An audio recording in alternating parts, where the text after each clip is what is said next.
topics and opinions expressed in the following show are solely those of the host and their guests and not those of W4CY Radio, its employees, or affiliates. We make no recommendations or endorsements for radio show programs, services, or products mentioned on air or on our web. No liability, explicit or implied, shall be extended to W4CY Radio or its employees or affiliates. Any questions or comments should be directed to those show hosts. Thank you for choosing W4CY Radio.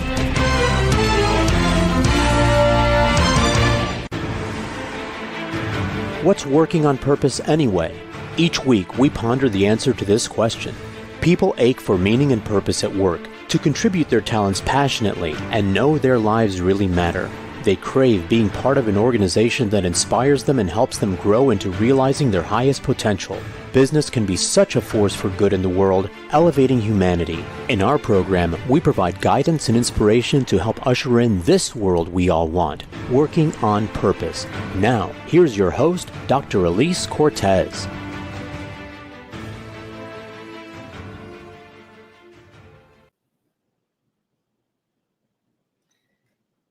Welcome back to the Working on Purpose program. Thanks for tuning in again this week. I'm your host, Dr. Elise Cortez, joining you live from Dallas, which is home base for me. If you don't know me yet, I'm a management consultant specializing in meaning and purpose, organizational logotherapist, inspirational speaker, social scientist, and author. You can learn more about me and how we can work together at elisecortez.com or gusto-now.com. Let me thank my partner and sponsor, WorkProud. We are a perfect collaboration. Everyone wants to know they matter and that the work they do is meaningful and appreciated. WorkProud is a mobile platform built to encourage employees to share stories and recognize each other's contribution. WorkProud empowers HR and business leaders to create company cultures where all employees are inspired to feel proud of their work and proud of their company. Learn more at workproud.com. With us today is Kene Iloenyosi, an author, career coach, and professional speaker who believes deeply that you are how you are for why you are, and that your natural abilities are indicators of your purpose. He's the author of Finding Your Sweet Spot, DNA of Talent, and his most recent, Put Your Purpose to Work, How to Find Fulfillment in Your 9 to 5. We'll be talking about his latest book, How Purpose is Expressed Through Work, and how to tend to our purpose. And he joins us today from Johns Creek, Georgia. Kene, welcome to Working on Purpose. Hey, Alice. It's great to have you. I'm fantastic. Thanks for having me. How are you? Betcha. A little bit of energy between us, huh? Let's do this already. So I have, of course, the distinctive pleasure of knowing something about you because I have read your book that's about to come out, but our listeners and viewers don't. So I want to first presence a little bit about your background because you have a very distinctive perspective on presence or on purpose that I think is really, really interesting. So will you share just some of the highlights of your background that would be useful for our listeners and viewers? Highlights of my book or my background? Your background.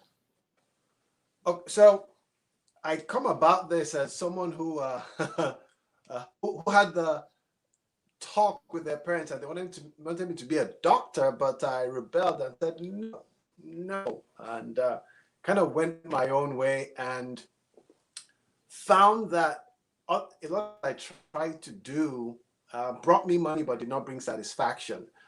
Every time I found myself working and developing people, there was just something in me that sort of came alive, and I really didn't know what that meant till I think it was 2007. I had moved to this and working it with my wife in her graphic design business, and she was like, "Listen, you coming to work miserable?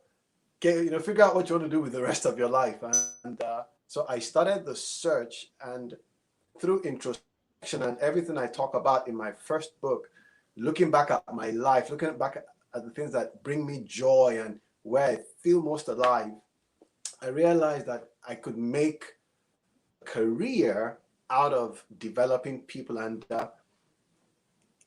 from what I talk about purpose, I've come to that place where I know that this is my purpose. And so that's how I'm here. Mm-hmm. Mm-hmm. Well, so what's fascinating about what you said, there's two things I want to call out. One is this notion of coming alive, right? There are so many people walking through life dead. I have been one of them. I know what that feels like. And so that's why I wrote my book, Purpose Ignited. Yeah. So that's the first thing I want to comment on. The second thing is that what you did is you really just discovered on what was so obvious to yourself and everyone else. And there it was right in front of your face, what you should be doing with your life. That is true. And I find that when I work with people, they they're shocked when we start to uncover the things that are their talents, because that's where it really starts from, how you are wired. And often people say to me, that is a talent. But everybody I should be get able that to too. do, but everybody should be able to do whatever. I'm like, no, no, not everybody is able to do that. It comes so naturally to you that you take it for granted. Right. It's your superpower. That's what I call it. It's your superpower. You just don't recognize it as such. It's natural for you. We're So going to talk true. more about that as well, Yeah. right? So one of the things that I love that you say in your book, and it's everywhere on your site as well, and you talk about the importance of knowing yourself, but then you say you are how you are for why you are. That is brilliant. It is true. And I don't thank you for saying it's brilliant, but it's such, to me, it is such an obvious statement. We cannot act contrary to how we are wired. We cannot act contrary to how we are. And again, from that faith background, your purpose makes use of your natural abilities. I'm a firm believer that we here on earth for a reason, and God wastes resources. He gives you those things. He equips you with what you need to do the job He's called you to do. And that's why I say that. Yeah, and when we just get out of the way and be obedient to that, it's amazing what happens, right? Stop arguing with it or trying to stuff it, right? It's there for a reason. I know I'm guilty. Took me a while to hear We it all are. and listen, right? So, okay, so now I want to talk about this notion of job and working that I think is brilliant of what you say in your book here. So I'm gonna read a little bit for our listeners and our viewers, because the way you talk about this is just great. So, and I agree with this. And so you say, people admire, even envy those who seem to have a clarity of purpose and know what they want to do with their lives. Most people lack this clarity and seem to be in an endless search for a better job. And this is the problem. People are looking for a good job, the ideal job, instead of first figuring out their purpose, why they are here on earth. So why is it that do you think that we so lack this clarity? Why are we so resistant to this? I think it's just what has been handed to us. In modern education, I don't know, I'm not even sure if it's modern education, but the educational system says, okay, go to school, get good grades so that you can finish the sentence, get a good job. Yeah. Go to school, get a good job. And so, and people focus on, well, what will get me to a good job? Parents and adults talk about, well, what will get you to a good job, without thinking about if the job is tied to the purpose of the child. And so the parent who does not know about purpose will talk to their child based on job security. The adult who understands purpose will talk to their child based on purpose. And so I am trying to change that narrative. And I've been at this, for about 12 years. Golly. You're going to be working at it for the rest of your life, my friend, and that's good. Yeah. So we have good company. Let's call out really quick Dr. Claudia Beanie here in the Dallas-Fort Worth area. She started the House of Shine. I've had her on the radio show. Great conversation. And unlike us, Kene, she is out to help as many people, especially as early as she possibly can, youngsters, look within and see what's special about themselves and where are their talents, so they can start and build their life from there. What a concept. Yes. Right. Instead, so here's where it gets also very interesting. I love this. Is great for our listeners and viewers too. You also write about this in your book, and you say, when you understand your purpose, the work you pursue becomes the channel through which you express your purpose. Completely agree. The work is how you and I express, manifest, and fulfill the reason, purpose for which God created us. Till this becomes a foundational truth, we will not fully realize and express our life purpose, and will not find the deepest satisfaction work has to offer. Amen. So true. So again, a lot of these things I write, to me, are so obvious, but if it is not a foundational truth, if you don't have that understanding of your work being a reflection of your purpose, we end up working for extrinsic factors. We're working for pay, we're working for salary, we're working for perks, all sorts of external things, but the internal is missing. The internal satisfaction is not there. And so once you understand that your work should be an expression of your purpose, that starts to drive the decisions you make.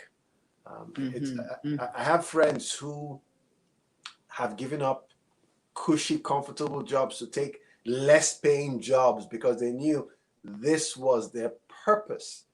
And again, going back to the conversation you talked about earlier on clarity, that clarity just, it's something others envy. Like, wow, how could you leave such a job to go do this? But in this other job that they're doing, they are at peace. Mm-hmm. And they're alive. They're alive, and as they're you say. so alive. Yes, yes. Okay, so this is where it gets so fun for me, Kene. So after I did my PhD in human development, I did a postdoc, larger research on meaning and work and identity, and I found 15 modes of engagement. And so they take into account the level, the kind of depth of meaning, and what's the relationship between the work and the person? Are they expressing themselves? Does it fit? Is it inseparable, etc.? One of the modes that I found is called living your purpose, and that's where I am today. It's where I wanted to be for the longest time. I was in self-actualizing mode for quite a long time, using work as a way to develop myself, discover myself. But the living your purpose mode is just what we're talking about. It's this thing of who you're being in the world, and then the service that you're providing is who you're being in the world, and it just happens to be called work. It's considered work, and you get paid for it. And so since that's the way I live, why would I ever stop working? I have no intention of stopping working until I'm dropped into the ground. We shouldn't. We shouldn't, because I tell people your purpose, when I say your purpose is your work, your purpose is not a hobby. It's not something you do part-time. This is the reason why you are here. So even when you are in your 80s or 90s, if you're still breathing, you may not work with the intensity you did when you were 50 or 40, but that thing that comes naturally to you will still touch the world. It will still be touching the people around you. And so really, like you say, you don't stop working. Yeah, because otherwise you stop being. So that's how I love it. So I love the way you say it's an expression of your purpose. I completely agree with that. And I think for several listeners, that's a new idea for them, and that's what we want. So now to that end, I think it's also important for them to distinguish. And I know when I share my modes of engagement, people are like, oh my gosh, you mean people experience work in a different way than what I do? That's crazy. So would you share for our listeners and viewers the 5 levels of work satisfaction that you describe in that latest book? And so the first, which I call the basic level, and you can, for those who are familiar with Maslow's hierarchy of needs, the first is the basic level, and that's where you work because you need a job, any job. It's out of desperation, out of, just wanting to get started, have something coming in. You don't care what the job is. And for most people, in fact, I'm not sure, I believe everyone who works at that level is dissatisfied with their job, but they need it. And we've all been there at some point. The level 2 is where you now work because you want more. And more can mean promotion. You have a job, there's some security, but now you want to move up. You want more money, you want more security, you want more perks. The third one is where you work because you like the organization. You may not necessarily like the job, but the job is tolerable. But you love either what the company stands for or the people with whom you work. And it's amazing how a lot of people stay in positions because of that. Level 4, where things really start to get exciting, is where you're now working based on your natural abilities. Now, this is the person who has a good understanding of how they're wired, and they are now working in what we call their sweet spot. They've chosen the job because they know they're contributing so much. And level 5, that is where you are now working in your purpose, where your job is a calling. This is the divine thing I am meant to do.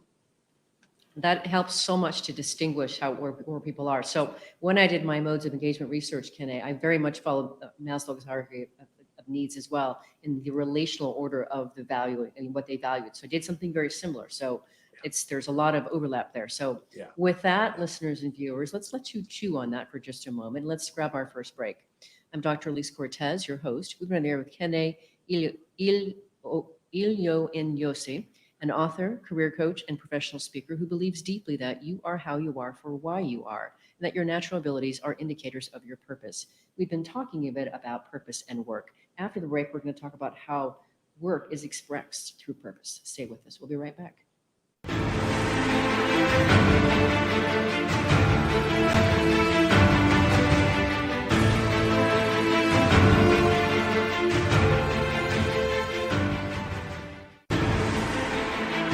Dr. Elise Cortez is a management consultant specializing in meaning and purpose, an inspirational speaker and author. She helps companies visioneer for greater purpose among stakeholders and develop purpose-inspired leadership and meaning-infused cultures that elevate fulfillment, performance, and commitment within the workforce. To learn more or to invite Elise to speak to your organization, please visit her at elisecortez.com. Let's talk about how to get your employees working on purpose.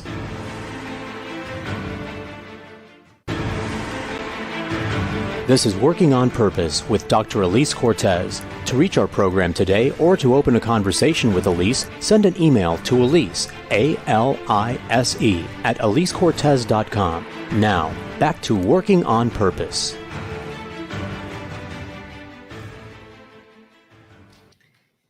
Thanks for staying with us and welcome back to Working on Purpose. As I've watched the pandemic continue on, we look for ways to help companies support their employees handle the anxiety, stress, depression, and feeling disconnected, while also helping to lift and inspire them with ongoing professional development. So we now offer a well-being learning webinar series called Grab Your Gusto, Vital Wellbeing from the Inside Out. You can learn more about this offering at elisecortez.com or drop me an email to elise@elisecortez.com. We can talk about it. If you're just joining the program, my guest today is Kene Iloenyosi, the author of Finding Your Sweet Spot, DNA of Talent, and his most recent work, Put Your Purpose to Work, How to Find Fulfillment in Your 9-to-5. He joins you today from Jones Creek, Georgia. I'm your host, Dr. Elise Cortez. So Kene, for this section, I want to get more into that notion of expressing our purpose through the work that we do. So to that end, let's talk about this notion that you call the sweet spot. That's so great, right? The sweet spot.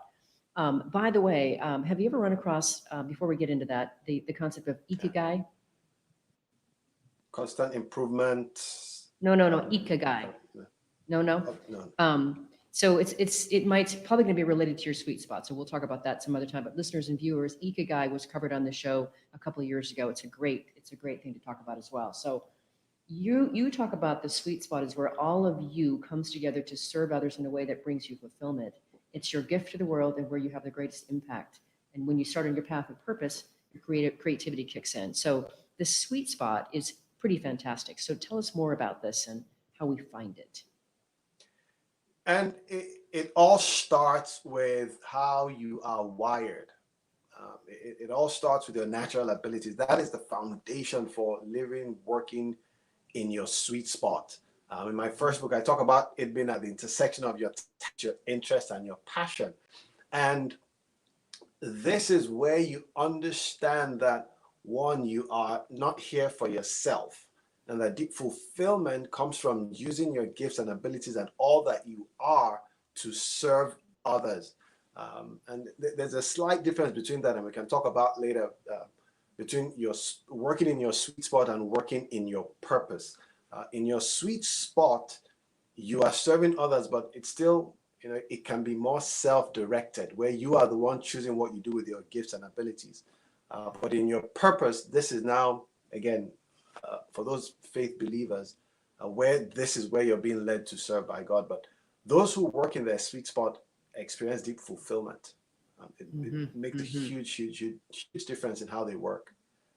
Yeah, so I want to take this a little bit deeper for our listeners and viewers, because what you just said about paying attention to how we're wired is so important. So when I'm out and I'm doing like a strengths workshop, I'm a Gallup certified strengths coach, I always ask the audience first, what were you told you were too much of when you were a kid? Too talkative, too bossy, too whatever. And I'm like, great, I get all these things, too bossy, too whatever. And I'm like, great, that is the beginning of your genius. It's never going to get washed out of you. It's just who you are. So your opportunity is to figure out how to make that work in the world, right? Do you ever find that, and this, it amazes me, but it hurts me a bit. Do you ever find that in your workshops, people say, pinpoint things that they were, they said, okay, they're too talkative, do this, do that. And Mm-hmm. at some point, especially when they become early teens, they start to try to minimize Yes, that's that exactly right. thing. Oh, Yes. Well, and so people that say things hurts. like, I was told I was too sensitive. I needed to get thicker skin. Well, when Mm, you turn that into, wow, becoming like a therapist or something who has that sensitivity intelligence, well, now you've taken that thing that everybody said was bad about you and you made it work. That's the opportunity. So anyway, I love what you said about paying attention to, how you're wired, because it's not going away. You're not getting rid of it. nope, Uh, nope, right? nope, nope. You're not. You're So not. It is who and how you are. It is your gift to it the is your world. gift. That's right. And again, it's just a matter of where do I put it to work? That's, maybe it doesn't work on Wall Street or, on the trading floor, maybe, but it really does work, this idea of sensitivity, as a therapist or in the helping profession, as a minister, et cetera. Yeah, So, yeah, yeah. so then if we talk about, you distinguish this, the level 4 works. We talked about the 5 levels of satisfaction in the last segment. Mhm. So you talk about how level 4 workers, those that use their abilities, don't look for a job. They look for a place where they can add value and work for them as a partnership with their organization, not just there to earn a paycheck. They're really there to be compensated for that value. So say more about this level 4, because I think many listeners and viewers would love to at least get to 4, if not to 5. Yeah. It's a mind shift. When I work with people, I get to a point where I talk about them articulating their value proposition statement. Mm-hmm. You need to know what value you bring to the organization. And when you at level 4, working in your gifts and abilities, using your strengths, you know why you want to work, why you work for company X or company B. You know what you bring to the table. And I tell people corporations do not exist to create jobs. That is not their primary reason for existence. Yeah, and some people get upset because I say that. I'm like, but that is the truth. They exist to provide a service or product for profit, even the non-profit organizations. And so the value level 4 workers bring is knowing, based on their strengths, what they add to the organization.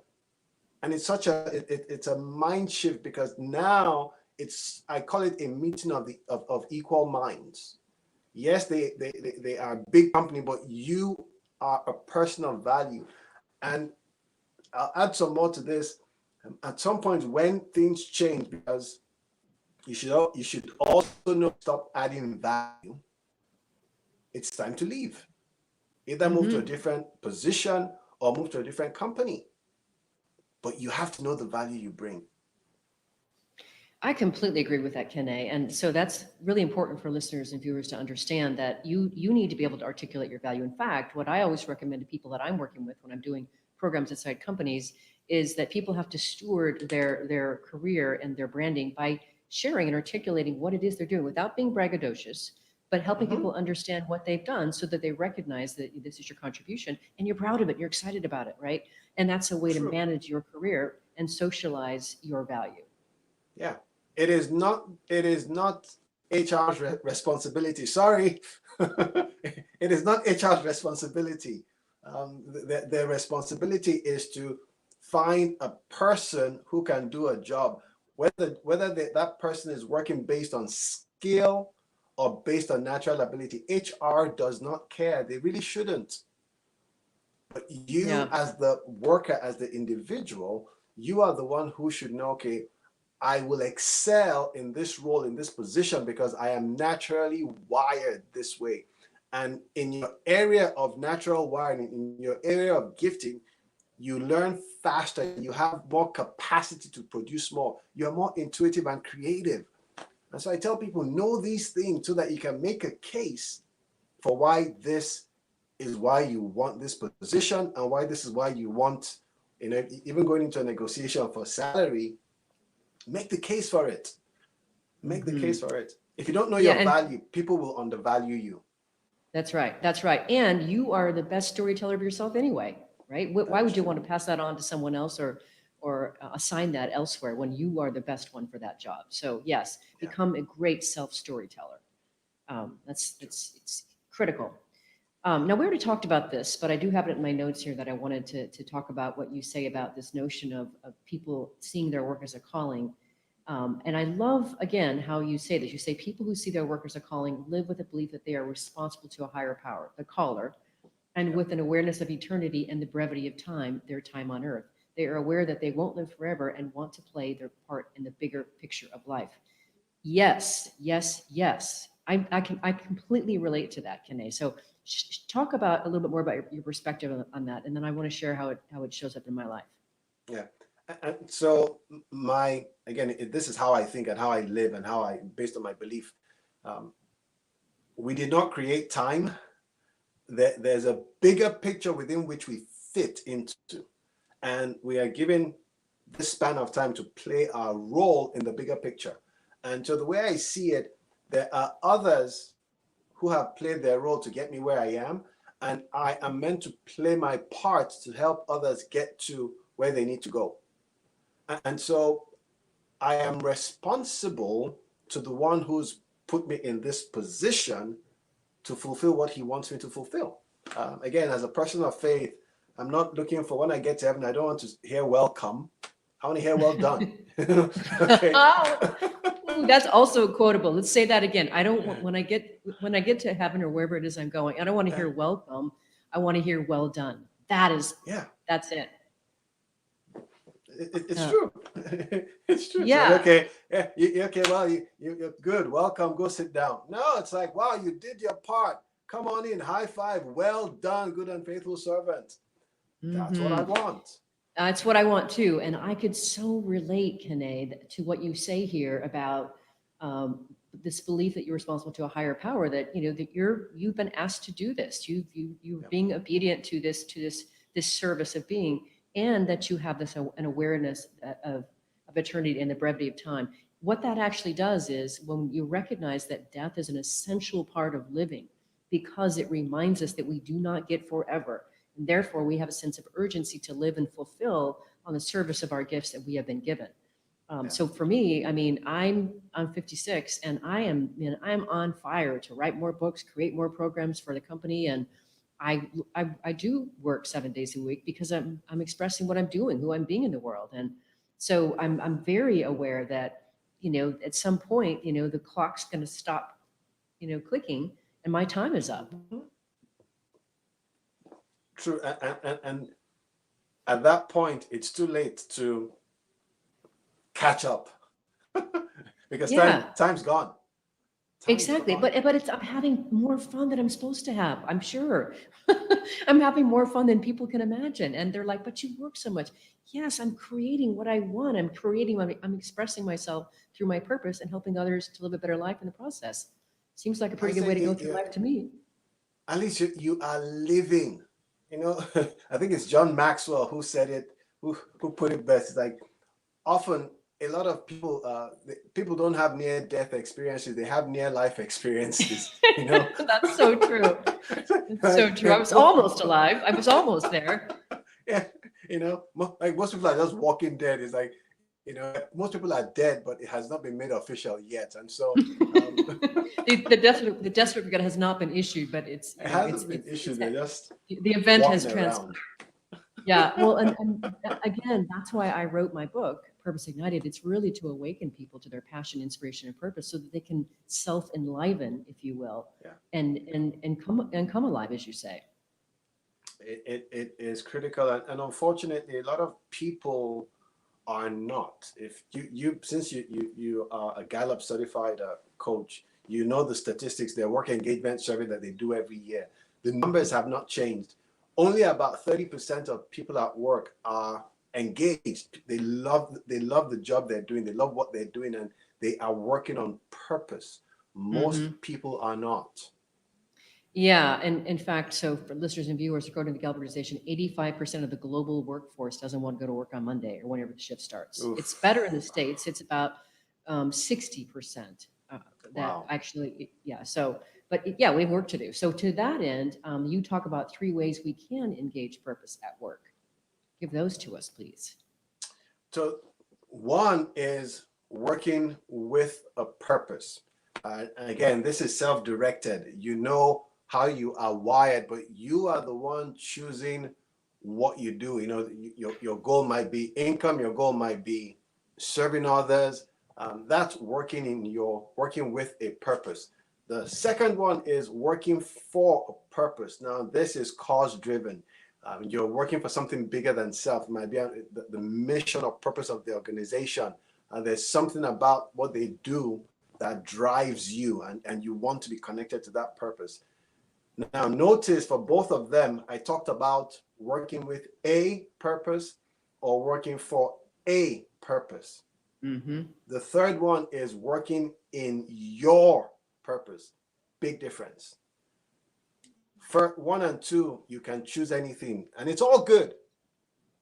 But in 3, you are working in your purpose, and you know that this is what God selected for me. This is why I am alive. I didn't just come about it because I like this company or I like this. No, everything in me gives me that indication that this is what I was created to do. And it comes back down to calling. Mm-hmm. Which is Yeah. smack down my lane. And with that, let's give our listeners something to chew on while we take another quick break here. I'm your host, Dr. Elise Cortez. We've been on the air with Kene Iloenyosi, an author, career coach, and professional speaker who believes deeply that you are how you are for why you are, and that your natural abilities are indicators of your purpose. We've been talking a bit about purpose in work and jobs. After the break, we're going to talk about tending to purpose in its virtuous cycle. Stay with us. We'll be right back.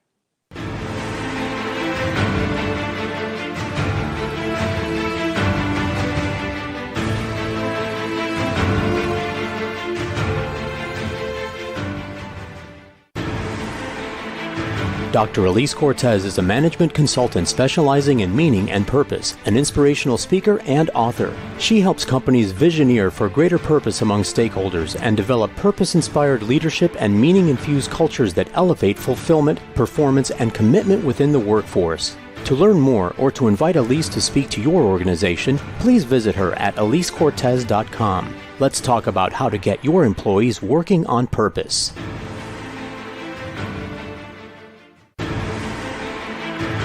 This is Working on Purpose with Dr. Elise Cortez. To reach our program today or to open a conversation with Elise, send an email to Elise, A-L-I-S-E, at elisecortez.com. Now, back to Working on Purpose.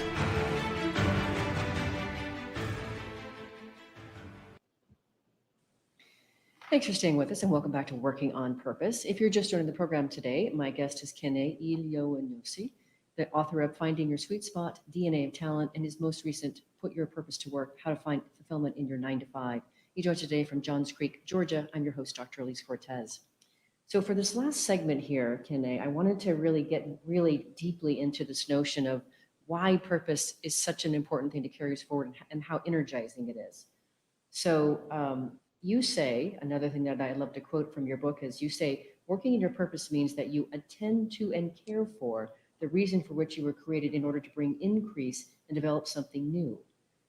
That is profound. So simple, but so profound. Say more about that. Wow, where do I start?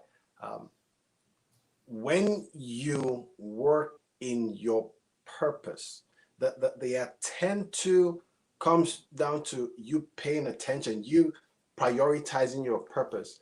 And in what you do, there is increase because there's stuff coming out of producing, you're creating, you are manifesting what you are meant to manifest to the world. It's just a natural outflow.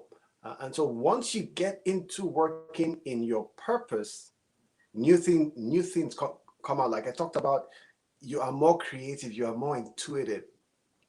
And often I tell people you can't help it. You know, people ask you, how did you do that? I don't know. I just did. But that happens when you are in your purpose. Mm-hmm. Well, I'm a testament to that, Kene. I mean, I have never been more creative in my whole entire life than when I really stepped into and allowed myself to live and work for my purpose. And now today, I mean, as already heard, you already heard me say that I got Purpose Ignited out last November. I have two more books planned in that trilogy. A women's anthology is coming out next month, August. Starting to work on the men's anthology, gathering their Congratulations. stories. Thank you. It's so fun. I'm having more fun. And then creating programs and services and offerings from it. You're so right. You just can't help it. So Can't. it is fun. Yeah, you can't, because you don't stop thinking about what is you, and it's not work. Kind of like you're talking about. You're talking about writing books. I'm constantly. I have in my notepad on my phone. I'm constant. I think I'm at like 44 book titles. I don't know when I'm going to write them all. Yeah. Sometimes, but you're thinking of things to do, and you pen down your thoughts. Sometimes when you start to write, you realize, okay, that is not meant to be a whole book. It's meant to be part of a book, and you file it away. But there's just stuff coming out. You will never find me talking about finance. I am not creative about how you're going to balance budgets or world economy. That's not my gifting. So I'm not coming up with creative stuff about that. But I'm coming up with things about work, purpose, your abilities, fulfillment. Those things are constantly pouring out of me. Me too. I'm with you. And by the way, you can run from me, but you can never hide. So you and I are going to continue talking, and who knows what we're going to do together. So it's just going to happen. I already know that. So, well, let's break down those three things, because I think what you do in the book is so powerful. But let's talk about purpose first. So say a bit more about this, how the discovering your purpose you talk about it triggers a sense of urgency. But tell us more about this, the area of purpose here, so we get closer to it. So it starts with the discovery, and the discovery starts with first believing that you have a purpose. It's amazing how many people don't believe they have a purpose, or even how many people don't believe they have gifts or natural abilities. And so helping people through that and coming to that place where, okay, you have abilities and you have a purpose, that opens your mind up to the other things. Okay, introspection, looking back, like you talked about how you are wired and how it manifested as a child. Because the truth about it, between 1 and 10, you see how people are wired. It's evident. And so the introspection helps you now start identifying all those things, and you can use assessments to sort of affirm and confirm the things that you've realized or seen through introspection. But the discovery is where it all starts from. And that introspection is so important. I like that both of us used assessments in each of our respective works, because they do help people to gain vocabulary about themselves. And to your point that you said earlier, people often say, what do you mean that's a talent or that's a strength? That's just me. Yeah, and it's a talent and a strength. And it distinguishes you, right? So, okay, so first go looking for it. I love that you also say, believe that you do have a purpose. I think a lot of people, they don't believe that. So that's very important too. So then step number 2 is attention. You talk about the strong pull or the call of your purpose will always be present, but your response, the attention you give, is a choice you have to make over and over again, prioritizing and focusing on your purpose. It's so very true. Because again, your purpose is not a hobby. It is not a side job. It's not a side gig. It's not something you can work part-time. Put it this way, your purpose is the foundation of you. Your purpose there before you were created. You were created for your purpose. And so you cannot make it secondary. It is the reason why you are. And if you don't give it the attention that it requires, you cannot fulfill what you're created to fulfill. It's just no way. So from my perspective on that notion of attention, So what that speaks to is clearing away and not spending time on things that maybe will pull you away. Maybe they're busy work, or they're just things that distract you. They don't give you a purity of focus, or they, even worse yet, they take you off the course of purpose, right? So that's where what I like to do in my work, Kene, is I have people do a eulogy, write their good story, right? What is it that they wanted most in their life to happen? And they write this beautiful thing of who they became and what they did in their lives. When they do that, all this small stuff that they're going through, that they spend all this time worrying about or spending time on, goes away. You can't see it anymore. It's such a great, it's a great thing to do, to be able, and I would put that in the attention camp for sure. Yeah, it is in my book. I talk about the distractions and destructions, all those things. But the truth about it, we'll all get distracted at a point. But if you don't have something, if you don't have your true north, you carry on that bunny trail. And so this gives you focus. Things That's happen. right. Life is life. Success is not a straight line. It's squiggly, it's messy. And sometimes get caught in the whirlwind of life, but your purpose, your attention always brings you back. Mm-hmm. Mm-hmm. Yeah, I love the idea of the purity of focus, right? I have people come to me all the time and say, "Oh, well, Lise, you should do this. You'd be so good at this if you added this or did this, or maybe I would be good at that." But that doesn't actually. Yeah, right. Well, what I get to is, but that doesn't actually let me really execute to my purpose. It doesn't let me really, really, totally surrender myself to my purpose. Yes, I could do those things in addition to what I'm doing, no, but it doesn't let me give myself over to that purpose. Yeah. It's I think it was Leonardo da Vinci that said, simplicity is ultimate sophistication. Mm-hmm. Keep it simple. Just keep it simple. What we've been called to do is big enough to occupy our lives. It may not be as, to others, earth shattering, or might not seem so sexy, but this is what we've been called to do. I can't do what you do. You can't do what I do. And we all need to just be satisfied being who we are and who we've been called to be. Yeah. Well, and to your point, we can make that as big as we want, which I think is going to probably speak to the number 3, which is increase. Yeah. So you say, if you attend to your purpose, growth will naturally occur in your life. And I don't just mean physical growth, of course. Your purpose is meant to add something to the world, something that others will need and use. So say more about the increase part of this. Purpose, attention, increase. As you give attention to what you've been called to do, you're creating new things. There's increase. You're becoming a better person. You're really getting deeper into who you should be. Again, on the faith side, I talk about God can do what He wants to do without us, but it's all about becoming better. And I see the things we do as part of the tool which He uses to make us better people. To increase, we're adding new to the world. Creativity does not stop. And when we're done with our part in this grand scheme of life, there are new things that will start. I think about kids today who are used to touchscreen phones.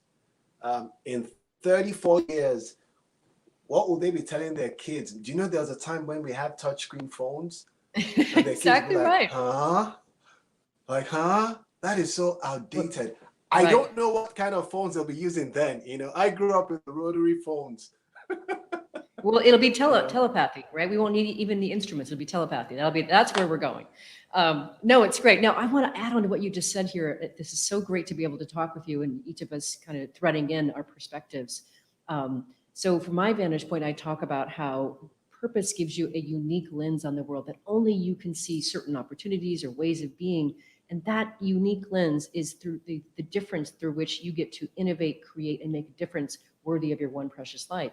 And if you're not in that camp and you don't recognize, not everybody else sees it that way. And isn't it obvious? Like you said, isn't it just obvious? Not to anybody else, but it is to you.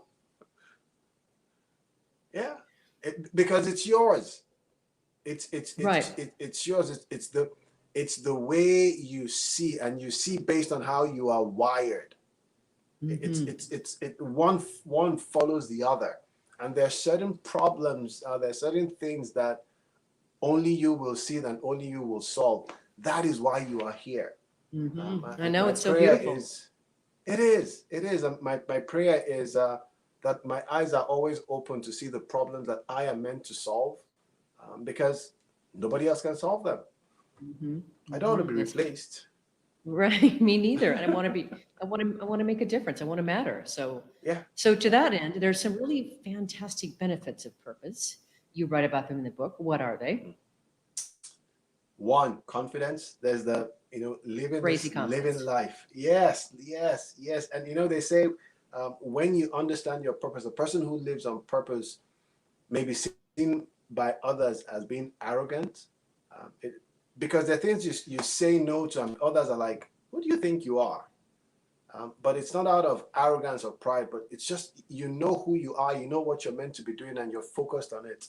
So there's confidence, there's adventure. Oh my goodness, the opportunities that start to open up to you when you are so focused on why you are alive. It's the deep fulfillment. It's just a Hmm. deep sense of fulfillment. Right. And that smacks of the meaning that people want. So then I really want to talk about this. And this is wherever you are in the spectrum of faith, ladies and gentlemen. So one of the things Kene says in his book, he says, fulfilling as in achieving God's plan for your life is not just about doing something, it's about becoming something. And your purpose is not a fad, it's your assignment on earth. Profound. It's not a flavor of the month. It's not going to change next month, next year. It's you. It's always been, until you're done with it. It will be. It was there before you. It was waiting for you to wake up to it, to live it. And when you're done, you would have fulfilled what others need to fulfill their purpose. Mhm. Again, there's this interconnectedness of life. I'm here. Yeah, I am Nigerian.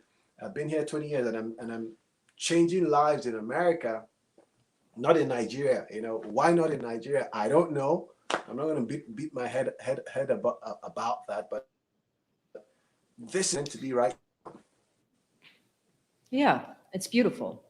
And a fantastic way to close the show. So, but before we go, though, Kenny, I want you to give you a chance, just in say maybe 30 seconds or so, to leave the listeners with what you'd like to leave them with, knowing that this show is listened to by people across the world who really care about trying to find either a place where they come alive at work, or that they can help create cultures of work that are meaningful, and we do business that betters the Yeah. world. What would you like to leave them with?